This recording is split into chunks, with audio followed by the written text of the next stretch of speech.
ఇంట్లో బొద్దింకలు ఉన్నాయా? అయితే ఈ వ్యాధులతో జాగ్రత్త. బొద్దింకలతో చాలా ప్రాబ్లమ్స్ వచ్చి పడతాయి. వాటిని తరమడానికి నానా పాట్లు పడాల్సి వస్తుంది. బొద్దింకలను లైట్ తీసుకుంటాం కానీ వాటి వల్ల ఆరోగ్యానికి తీవ్రమైన ముప్పు వాటిల్లుతుంది. ముఖ్యంగా పిల్లలు, వృద్ధులు చాలా జాగ్రత్తగా ఉండాలి.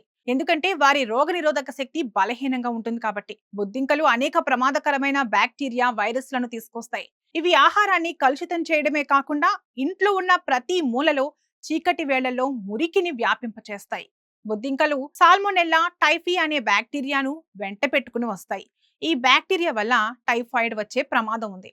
అధిక జ్వరం, తలనొప్పి, బలహీనత, నీరసం, మలబద్ధకం, విరేచనాలు రావచ్చు.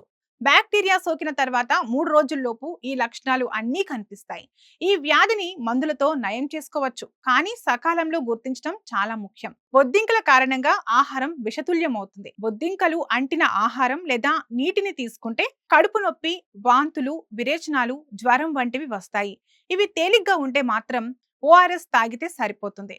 అవసరమైతే యాంటీబయోటిక్స్ కూడా వాడాల్సి ఉంటుంది. ముదిరితే మాత్రం డాక్టర్ను సంప్రదించాలి.